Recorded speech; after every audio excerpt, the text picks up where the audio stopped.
Assalamualaikum warahmatullahi wabarakatuh. Hai adik-adik, bagaimana kabarnya? Semoga semua dalam keadaan sehat.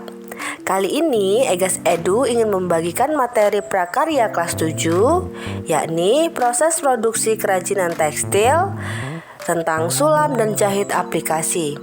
Simak videonya sampai selesai ya. Dan jangan lupa subscribe untuk mengetahui materi-materi selanjutnya.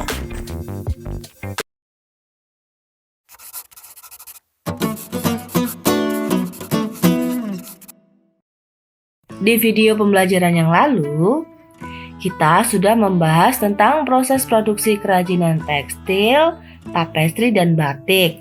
Sekarang kita lanjutkan materinya ke proses produksi kerajinan tekstil, sulam, dan jahit aplikasi. Sulam.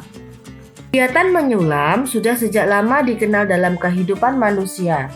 Bahkan usia sulam bisa dikatakan sama dengan ditemukannya pakaian sejak ribuan tahun silam.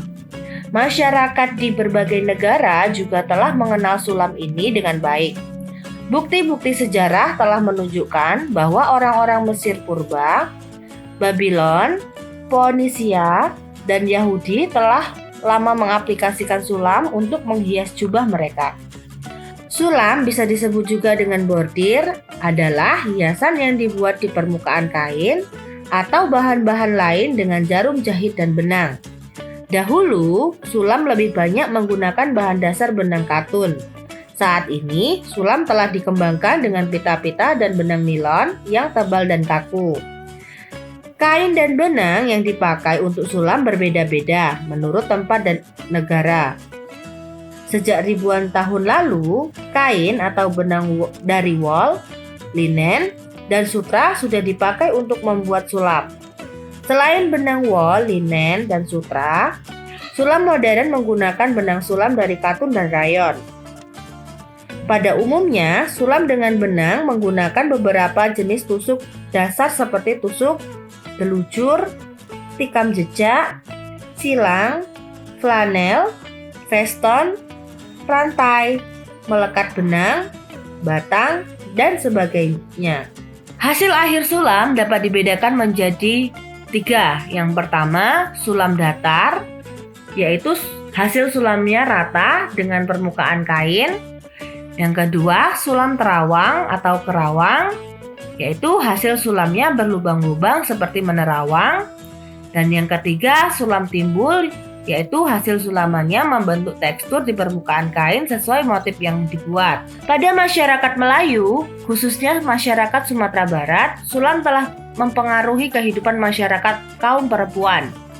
Perempuan Minang diharuskan memiliki keterampilan menyulam sejak anak-anak sebagai bekal keterampilan di masa datang.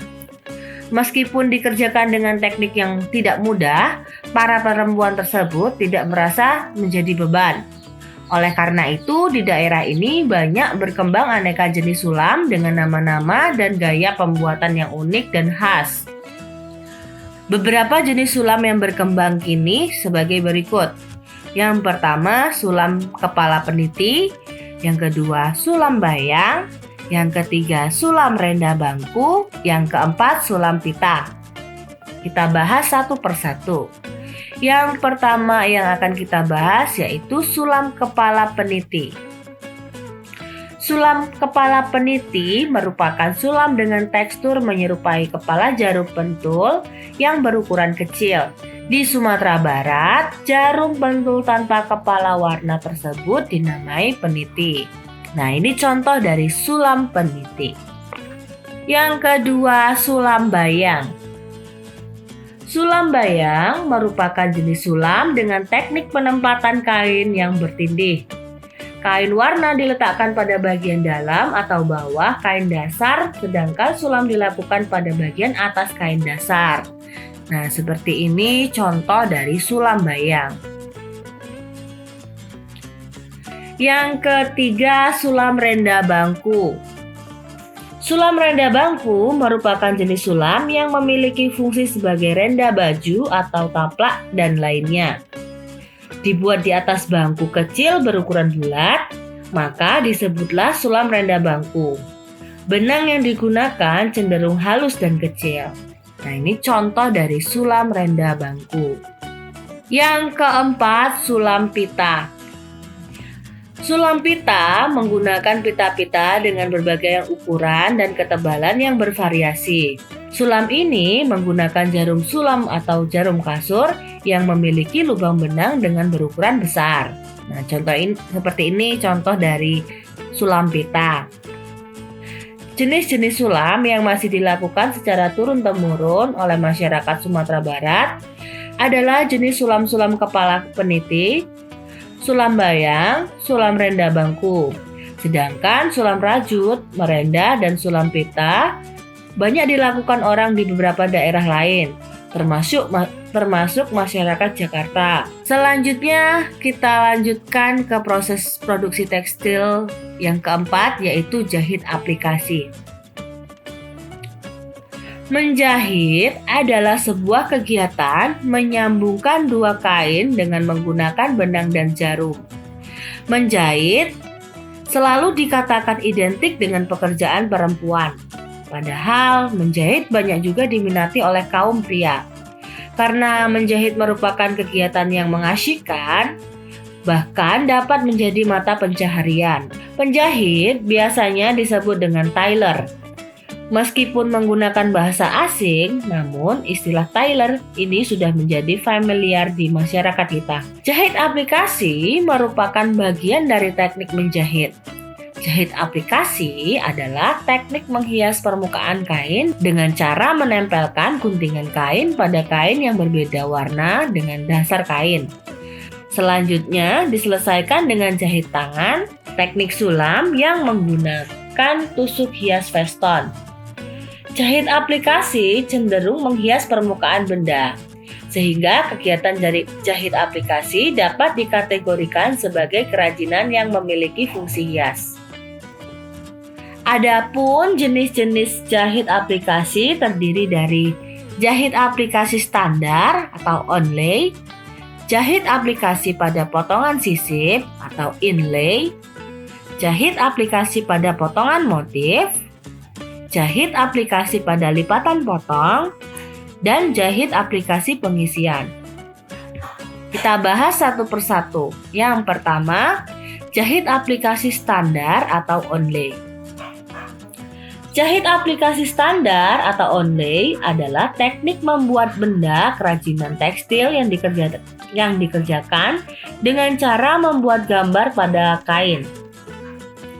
Kemudian digunting dan ditempel pada lembaran kain, kemudian diselesaikan dengan teknik sulam. Fungsi jahit aplikasi adalah untuk menghias permukaan kain. Nah, seperti ini contohnya. Yang kedua, jahit aplikasi pada potongan sisip atau inlay.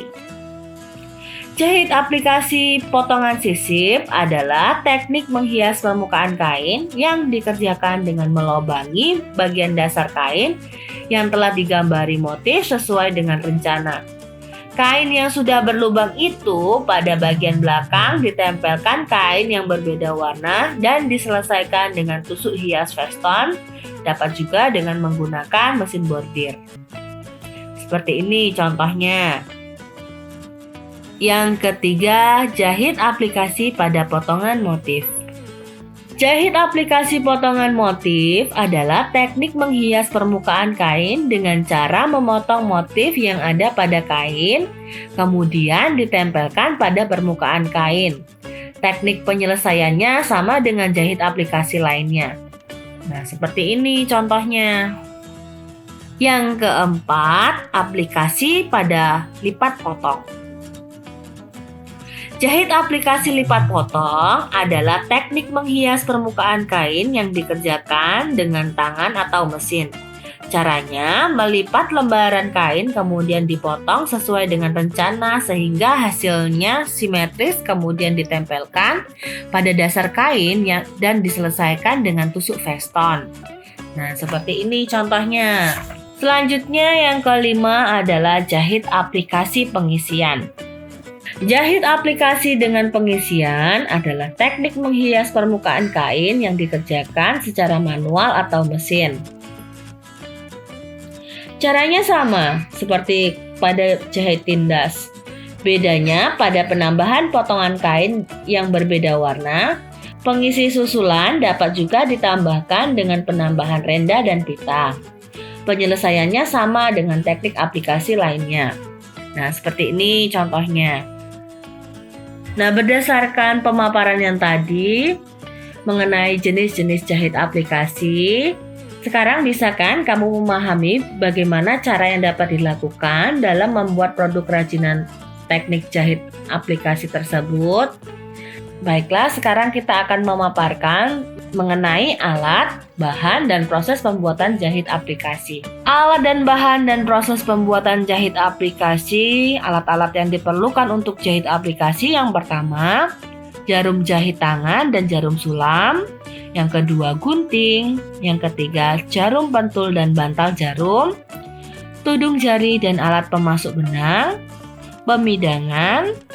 Pensil atau kapur jahit, cukil atau pendedel jahitan, dan kedelapan setrika. Nah, bahan produksi jahit aplikasi yang pertama benang jahit atau benang sulam, dan yang kedua kain motif atau kain polos. Proses produksi jahit aplikasi.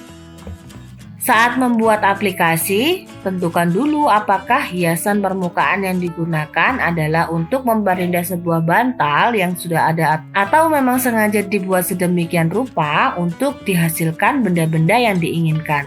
Dengan demikian, kita akan mengetahui dari mana kita harus memulai bekerja.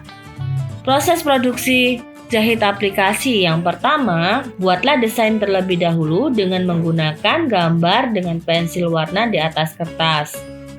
Kemudian, buatlah pola sesuai dengan desain. Gunting pola dan tempelkan pada kain dasar. Jahitlah satu persatu dengan tusuk veston.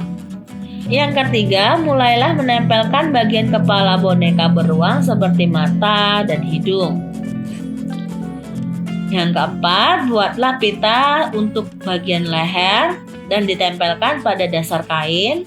Jahit sekeliling dengan dasar putih ditempel pada bantal biru dengan tusuk veston. Buatlah pita dengan bahan bermotif. Buatlah karutan melingkar 2 susun pada bagian tengah, sematkan kancing. Terakhir, tempelkan pita di atas topi boneka. Nah, inilah hasil akhir dari jahit aplikasi dengan bentuk bantal sederhana. Demikian paparan materi proses produksi kerajinan tekstil, sulam, dan jahit aplikasi. Dan semoga materi ini juga dapat dimanfaatkan atau diaplikasikan dalam kehidupan sehari-hari. Terima kasih sudah menonton video ini. Jangan lupa subscribe, like, dan share ke teman-teman kalian. Terima kasih. Assalamualaikum warahmatullahi wabarakatuh.